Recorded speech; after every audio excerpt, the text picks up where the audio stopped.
नमस्कार साथियों, मैं अनमोल माटा आप सभी का स्वागत करती हूँ क्रेजी जी के ट्रिक के यूट्यूब प्लेटफॉर्म पे। उम्मीद करती हूँ आप सभी शानदार होंगे। ये स्टूडेंट्स, आज की क्लास में हम लोग वोकैबुलरी सीरीज को आगे कंटिन्यू कर रहे हैं और लेक्चर नंबर 18 हम आज कवर करने वाले हैं। आई होप आप लोगों ने इसके पहले के 17 वीडियोस देख लिए होंगे। काफ़ी इंटरेस्टिंग तरीके से हमने आपको चीज़ें कवर कराई है। देखो, वोकैबुलरी एक ऐसा डायमेंशन है इंग्लिश की मैं बात करूँ जहाँ पे बच्चों को सबसे ज़्यादा डर लगता है कि मैडम याद नहीं होती है, याद करते भी हैं तो भूल जाते हैं और पता नहीं दुनिया भर की मुसीबतें तकलीफ़ें आपको होती है। तो हम आपको बता दें कि वोकैबुलरी को करने का ना भई कोई भी शॉर्टकट नहीं है। मुझे याद है जब मैं तैयारी करती थी सीजीएल की, तो पहले बहुत मुझे भी प्रॉब्लम फेस होती थी कि वोकैबुलरी याद नहीं होती थी। फिर मैंने क्या किया, डेली बेसिस पे रिवीजन करना स्टार्ट किया और रिवीजन करते-करते मेरी वोकैबुलरी इतनी अच्छी हो गई कि मुझे सबसे बेस्ट पार्ट इंग्लिश का वोकैबुलरी लगता था। फिर चाहे वो आप क्लोज टेस्ट के फॉर्मेट में पूछ लो, फिलिंग द ब्लैंक्स के फॉर्मेट में पूछ लो, किसी में भी वोकैबुलरी से डर ही पूरे तरीके से हट चुका था। तो वो डर कैसे हटा? वो हटा रिवीजन करके। तो आप सभी को भी मैं यही कहूँगी कि जैसे आप ये लेक्चर्स देखते हैं, उसके बाद ना आप सारे वर्ड्स का रिवीजन किया करो। स्टूडेंट्स आजकल क्या कर रहे हैं, नए वर्ड्स के पीछे भागते हैं। फॉर एग्जाम्पल, एग्जाम में कोई वर्ड आ गया नया, तो उसके पीछे परेशान होंगे। जो 10 वर्ड पुराने प्रीवियस से पूछे गए उस पे फोकस कम रहेगा, लेकिन जो एक नया वर्ड आ गया ना उसके पीछे परेशान हो जाएंगे कि यार ये नए वर्ड आने लग रहे हैं, अब हम क्या करें, है ना। तो नए वर्ड भी सीखो, नए वर्ड सीखना बुरी बात नहीं, बिल्कुल सीखना चाहिए क्योंकि आजकल एग्जाम में पूछ रहा है लेटेस्ट वोकैबुलरी। तो आपको वो चीज़ भी करनी है, लेकिन आपको प्रीवियस ईयर क्वेश्चंस पे भी फोकस करना है, प्रीवियस ईयर वोकैबुलरी भी करनी है। तो इन वोकैबुलरी सीरीज में हम कोशिश करते हैं आपको मैक्सिमम प्रीवियस ईयर वोकैब कराए और साथ ही साथ नए वर्ड्स भी कराए, सो दैट आपके अंदर जो डर है ना कि मैडम कभी नए वर्ड एग्जाम में आ गए, तो वो डर भी आपका रिमूव हो जाए।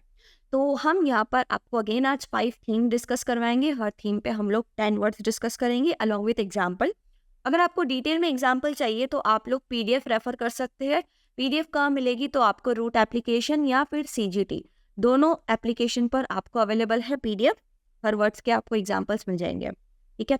तो स्टार्ट करते हैं हम लोग अपना सेशन। और दूसरा मैं आपको ये बता दूं, कोई ऐसा स्टूडेंट है जिसे इंग्लिश में बहुत ज़्यादा डर लगता है कि मैडम रूल्स समझ में नहीं आते हैं, हम अच्छे से प्रैक्टिस नहीं कर पाते, कंप्रीहेंशन में क्लोज टेस्ट, पीक्यूआरएस ये सब आ जाते हैं तो हमारा माइंड काम नहीं करने लगता है, तो आपकी इन सारी प्रॉब्लम के लिए हमारा बैच है।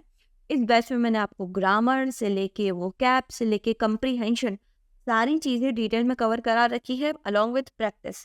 प्रैक्टिस भी सारी चीज़ों की करा रखी है। तो बहुत ही इंटरेस्टिंग क्लासेस है, आप चाहे तो देख सकते हैं। रूट एप्लीकेशन पे आपको मिलेगा हमारे कोर्स, बहुत ही नॉमिनल फीस है। आप एक बार ज़रूर इनरोल करके देखिए, आई एम श्योर आपको काफ़ी सारी चीज़ें सीखने को मिलेगी इस बैच में। सारी एग्ज़ाम्स, जिस भी एग्ज़ाम में इंग्लिश पूछा जाता है ना भाई, उन सभी एग्ज़ाम के लिए आपका ये कोर्स परफेक्ट है, अप्रोप्रिएट है। तो आपको स्टडी मटेरियल भी मिल जाएगा क्लासेस में। आपको नोट्स बनाने का अगर टाइम नहीं हो तो आप स्टडी मटेरियल को भी रेफर कर सकते हो। Along with that mock test भी प्रोवाइडेड है यहाँ पर। मॉक टेस्ट देना बहुत ज़रूरी होता है और 1 साल की वैलिडिटी भी है। कोर्स आपको रूट एप्लीकेशन पे मिलेगा। कोई भी डाउट हो आप इस नंबर पे कॉल कर सकते हो। तो स्टार्ट करते हैं हम लोग अपना सेशन और देखते हैं फर्स्ट थीम क्या है भैया। सो आपको पीपीटी पे एक कैरेक्टर दिख रहा है, मुझे बताओ कमेंट करके ये कौन है। ठीक है, बहुत फेमस कैरेक्टर है जो कॉमेडी मूवीज़ या फिर कॉमेडी सीन्स वगैरह शोज़ वगैरह बनाते थे, जिसकी वजह से बहुत ज़्यादा फेमस हुआ है ना। तो हम क्या कर रहे हैं, पैरोडी। पैरोडी, उपहास, व्यंग, हंसी मजाक, इनसे रिलेटेड जितने भी वर्ड्स हैं ना, वो हम लोग इस स्लाइड में डिस्कस करने वाले हैं, ठीक है। तो सबसे फर्स्ट वर्ड आप लोगों की स्क्रीन पे जैसे कि दिख रहा है, फार्स। फार्स का मतलब अगर मैं हिंदी में एग्जैक्ट बोलूँ तो इसका मतलब होता है हास्य नाटक। मतलब कोई ऐसा शो जो बहुत ही क्या हो, कॉमेडी। कॉमेडी शोज जैसे आप लोग देखते ही हो, अपना कपिल शर्मा शो हो गया, और भी बहुत सारे कॉमेडियन शोज रहते हैं, उसे हम क्या कहते हैं, फार्स कहते हैं, ठीक है, याद रखिएगा। नेक्स्ट वर्ड है बर्लेस्क। बर्लेस्क का मतलब भी वही होता है, कोई ऐसी सिचुएशन जहाँ पे आप बहुत ज़्यादा कंफ्यूज हो जाओ और कन्फ्यूजन की वजह से आपको हंसी भी आने लगे, इसे हिंदी में हम कहते हैं विडम्बना, राइट। नेक्स्ट वर्ड है कैरिकेचर।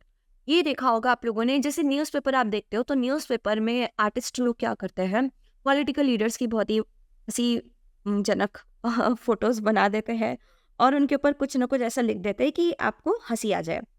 तो कैरिकेचर, इसका अगर एग्जैक्ट हिंदी मतलब बोलूँ तो इसका मतलब होता है व्यंग चित्र, जैसा हंसी मजाक वाला चित्र मतलब आपने किसी भी पर्सन की पर्सनालिटी इस तरीके से बताई है वहाँ पर कि आपको देखते से ही हंसी आ जाए। आई होप आप लोग पेपर पढ़ते होगे तो आप लोगों ने ध्यान भी दिया होगा।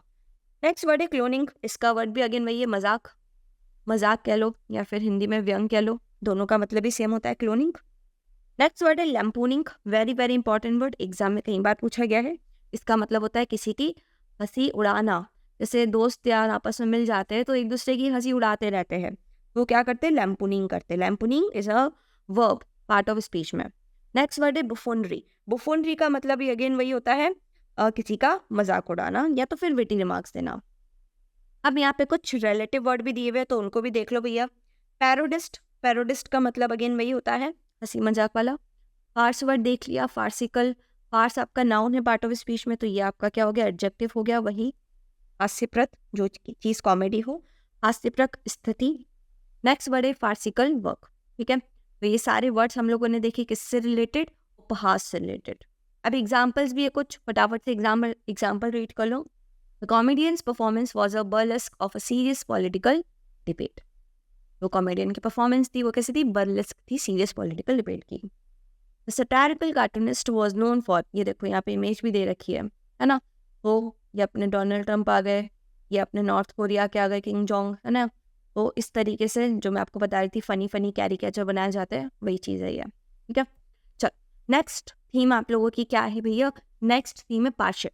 पार्शियल दैट मीन्स जो चीज़ इनकम्प्लीट हो उस कॉन्टेक्स्ट में भी बोल सकते हैं, या तो फिर भेदभाव, जब आप किसी में क्या करते हो, भेदभाव करते हो, प्रिजुडाइज्ड रहते हो, किसी को अनफेवरेबल बेनिफिट देते हो, उसे हम क्या कहते हैं, पार्शियल या फिर प्रिजुडाइज। अब इससे रिलेटेड बहुत सारे इंपॉर्टेंट वर्ड्स हम देख रहे हैं। इनकम्प्लीट, इनकम्प्लीट का मतलब आप सभी को पता ही होगा, अधूरा कह सकते हो या तो फिर क्या कह सकते हो, अपूर्ण, है ना, जो चीज़ इनकम्प्लीट हो। नेक्स्ट वर्ड है क्या, बायस्ड। बायस्ड का मतलब वही होता है पक्षपातपूर्ण। आप लोगों ने देखा होगा कई बार आपके जो दोस्त रहते हैं या कुछ लोग रहते हैं वो पक्षपात करते हैं आपके बीच में, है ना। कुछ लोग रहते हैं सोसाइटी में जो गरीब और अमीर के बीच में पक्षपात करते हैं, तो वही है बायस्ड, पता ही होगा आई होप सभी को ये वर्ड। अनजस्ट, ये भी एग्जाम में आया है वर्ड अभी रिसेंट ही। अनजस्ट का मतलब भी यही होता है क्या, अन्यायपूर्ण, मतलब किसी के साथ भेदभाव करना। आपने देखा होगा पुराने ज़माने में लोगों को उनके कास्ट के अकॉर्डिंग डिस्क्रिमिनेट किया जाता था, अन्याय उनके साथ किया जाता था, तो वही है अनजस्ट मतलब अन्याय। नेक्स्ट वर्ड है अनफेयर। अनफेयर मतलब भी वही, हिंदी में अगर बोले तो अनुचित, जो चीज़ क्या हो, गलत हो, अनुचित हो। नेक्स्ट है प्रिजुडाइज। प्रिजुडाइज का मतलब भी वही होता है, दो लोगों के बीच में क्या करना, प्रिजुडाइज करना। भले ही एक इंसान ज़्यादा अच्छा हो लेकिन due to some friendly relation आपका किसी के साथ अच्छा है, तो आप जो कम अच्छा परफॉर्म कर रहा है उसको सिलेक्ट कर लोगे, उसे भी हम प्रिजुडाइज कहते हैं।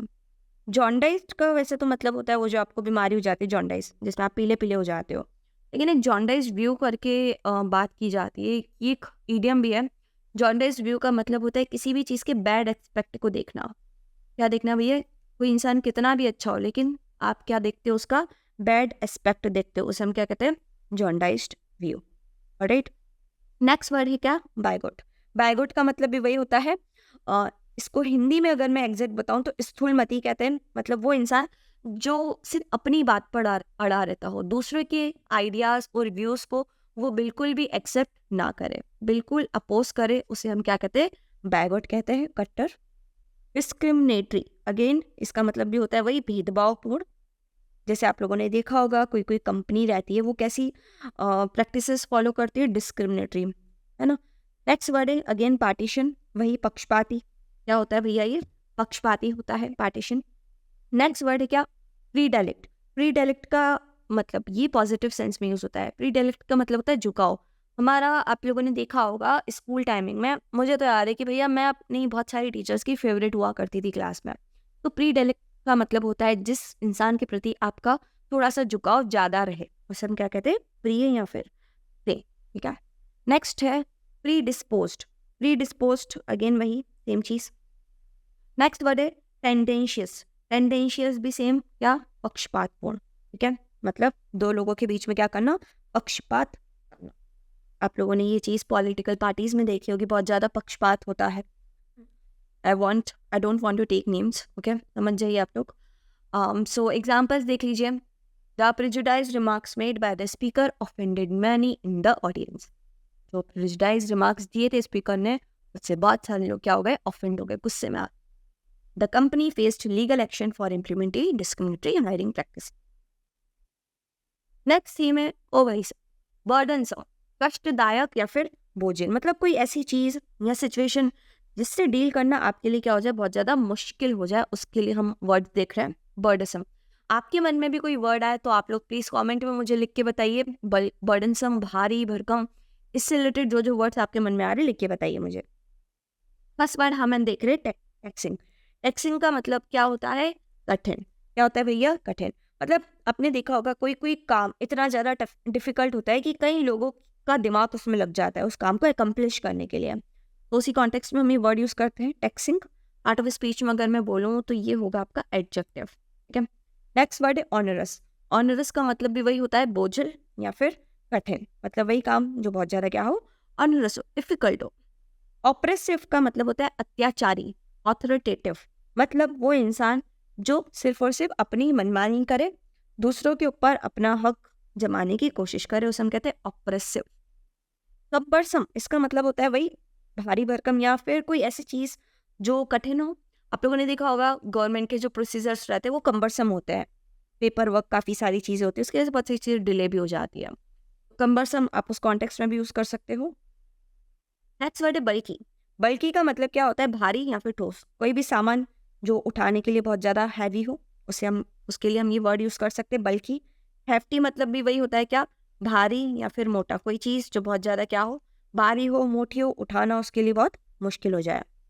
नेक्स्ट रिलेटिव वर्ड दिए हुए ओवरबियरिंग, डोमिनियरिंग, इम्पेरियस, बॉसी। इसका मतलब क्या होता है, मनमानी करने वाला। आपने देखा होगा बहुत सारी कंपनीज होती हैं, वहाँ पे के जो मैनेजर रहते हैं ना वो ओवर बियरिंग रहते हैं, मतलब जैसा मैं बोल रहा हूँ आपको वैसा करना पड़ेगा, आप अपने मन की नहीं चला सकते उनके सामने। उन्हें हम क्या कहते हैं, over bearing, domineering, bossy nature वाले लोग। आपकी लाइफ में भी बहुत सारे ऐसे लोग होंगे जो सिर्फ अपना ही मनाने की कोशिश करते हैं, सामने की बिल्कुल नहीं सुनना उन्हें। क्या सो ये थी हमारी नेक्स्ट थीम। एग्जाम्पल्स देख लो। The new regulations placed on businesses were deemed onerous and burdensome. Carrying the cumbersome package through the narrow doorway was a challenging task. बाकी वर्ड्स के एग्जाम्पल्स आपको कहाँ मिलेंगे, अगेन पीडीएफ पर मिलेंगे। ऑलराइट, नेक्स्ट थीम देख लीजिए क्या है, रेसिड्यू। रेसिड्यू मतलब किसी भी चीज का बचा कुचा अवशेष या तो फिर निशानी। ठीक है, अवशेष, निशानी से रिलेटेड इंपॉर्टेंट वर्ड्स हम देख रहे हैं। फर्स्ट वर्ड है रिमाइंडर। इसका मतलब क्या होता है, शेष या फिर बची हुई चीज, कोई भी चीज जो बच गई हो कोई काम करने के बाद। ठीक है।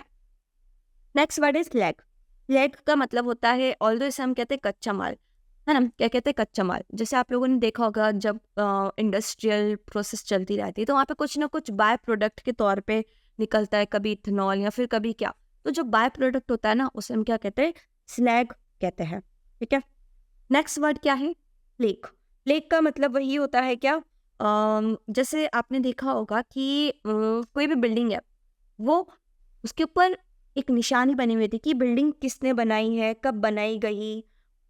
तो उस निशानी के कॉन्टेक्स्ट में हम ये प्लेग वर्ड यूज करते हैं। ठीक है, जो हमें उस बिल्डिंग के ओरिजिन के बारे में बताई, ये बिल्डिंग क्यों बनाई गई थी, वो सारी चीजें निशानी के तौर पर, उसको हम क्या कहते हैं, प्लेग कहते हैं। रेमनेंट का मतलब अगेन वही होता है क्या, अवशेष, मतलब किसी भी चीज का बचा हुआ। नेक्स्ट वर्ड है क्या, व्रेक। व्रेक का मतलब होता है कुचला हुआ, मतलब कोई भी चीज जिसके छोटे छोटे टुकड़े हो गए हो, है ना, उसे हम क्या कहते हैं, व्रेक कहते हैं। फॉर एग्जाम्पल, अगर एक समुंदर में तूफान आ जाए तो वहाँ की जो शिप्स है वो क्या हो जाती है, व्रेक हो जाती है, पूरी कुचल जाती है, खराब हो जाती है। डेब्रिस का मतलब होता है मलबा। आपने देखा होगा जब भी अर्थक्वेक आता है तो घर गिर जाते हैं, तो जो बचता है वो क्या बचता है, डेब्रिस बचता है, पूरा का पूरा कचरा, अवशेष या फिर मलबा आप इसे कह सकते हो। नेक्स्ट वर्ड है रुबल। रुबल का मतलब भी क्या होता है, ढेर, कचरा, है ना, कचरे के जो ढेर रहते हैं उसे हम क्या कहते हैं, रुबल। नेक्स्ट वर्ड है डेट्रिटस। अगेन वही, अवशेष। क्या होता है इसका मतलब भी, अवशेष, किसी भी चीज का बचा हुआ हिस्सा। आपने देखा होगा पुरानी इंडस वैली सिविलाइजेशन थी, हमको कैसे पता चला सिविलाइजेशन के बारे में, जब हमको उसके क्या मिले, डेट्रिटस मिले, मतलब कुछ अवशेष मिले। वेस्टीज भी वेरी वेरी इंपॉर्टेंट वर्ड है, अभी रिसेंटली एग्जाम में पूछा गया था ये वर्ड, आप लोगों को याद रखना है। वेस्टीज वर्ड का मतलब भी वही होता है, व्हाट, अवशेष। एलुवियल मतलब समुद्र तटीय, आप लोगों ने पढ़ा होगा ज्योग्राफी में, एलुवियल सॉइल होती है। फ्रेगमेंट्स मतलब किसी भी चीज़ के टुकड़े, क्या होता है, किसी भी चीज़ के टुकड़े, फ्रेगमेंट्स। फ्रेश मतलब आपने देखा ये कचरा है ना। और क्या भैया, silt, deposition left by running water. Silt का मतलब होता है रेतीली मिट्टी। आप लोगों ने देखा होगा जब गंगा नदी बहती है तो वो चट्टानों के बीच में से रेती ले लेके आती है, तो सिल्ट उसी चीज़ को हम कहते हैं। क्या, तो ये थी हमारी कौन सी, फोर्थ वाली थीम। हमने 4 थीम डिस्कस कर ली है, अब हम नेक्स्ट थीम डिस्कस करेंगे। एग्जाम्पल देख लो उससे पहले। The ancient runes were the remnants of once thriving civilisation. The crumbling wall was the last vestige of the medieval castle.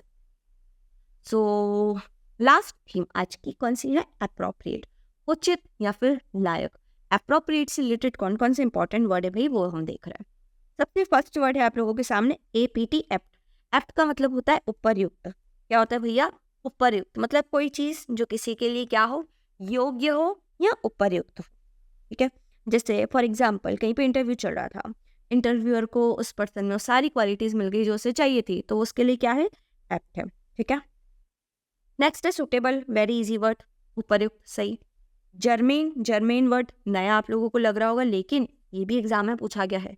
Germain word का मतलब भी क्या होता है, जो किसी से क्या हो, कनेक्टेड हो, संबंधित, किसी चीज से क्या हो, कनेक्टेड हो, संबंधित हो, उसे हम क्या कहते हैं, जर्मेन। रेलेवेंट आप सभी को पता है, उचित, इसे हम कहते हैं।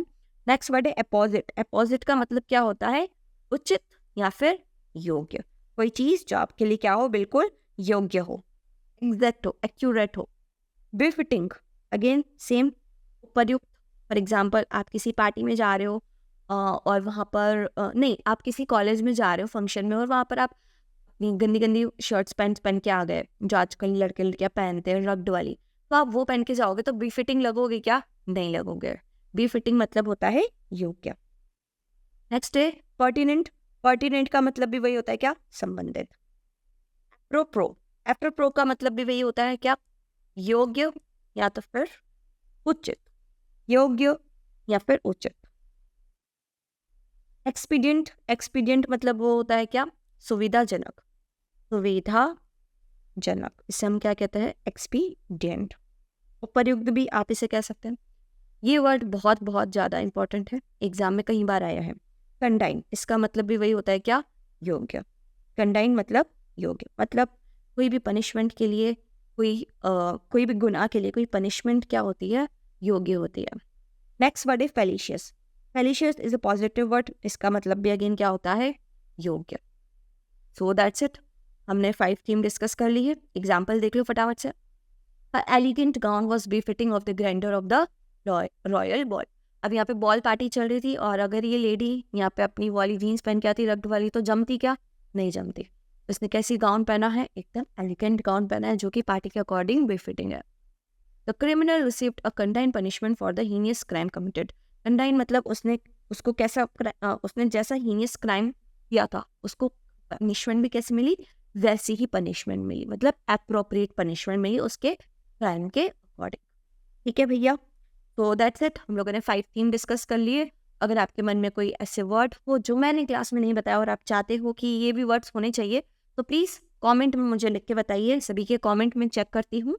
सो अगेन आपको बता दें भाई, हमारा कोर्स है, अगेन आप लोग कोर्स परचेस कर सकते हो, काफ़ी सारी चीज़ें आप लोगों को सीखने को मिलेगी। SSC का टारगेट बैच भी है भाई, आपको मैथ्स, रीजनिंग, इंग्लिश, GK पूरा कॉम्बो पढ़ना हो तो अगेन आपको रूट एप्लीकेशन पर मिलेगा, कॉन्टैक्ट नंबर गिवन है, आप चाहें तो कॉन्टैक्ट नंबर पर कॉल कर सकते हैं। यहाँ पे आपको वीडियो लेक्चर मिल जाएगा, मॉक टेस्ट और PDF नोट्स भी मिल जाएंगे। ठीक है, SSC की सारी एग्जाम्स आपकी पाइल्ड अप है, आप सभी को पता है अभी CPO एग्जाम आने वाला है, CGL है, CHSL है, तो सभी एग्जाम के लिए आप अपना SSC टारगेट बैच ले सकते हैं। तो दैट्स इट, आज की क्लास कैसी लगी कमेंट में बताइएगा। वीडियो को ज़्यादा से ज़्यादा लाइक और शेयर कीजिएगा। चैनल सब्सक्राइब नहीं करा हो तो कर लेना भाइयों बहनों, बहुत मेहनत लगती है आप लोगों के लिए वीडियो बनाने में, तो लाइक करने में कंजूसी मत करा करो। जल्दी मिलेंगे हम लोग वोकैबलरी के नेक्स्ट सेशन में। अगर आप चाहते हो कि और कोई नया टॉपिक भी मैं आप लोगों के लिए लेकर आऊँ तो सभी मुझे कमेंट में लिख के बताओ। सो गुड बाय एवरीवन, जय हिंद टू ऑल।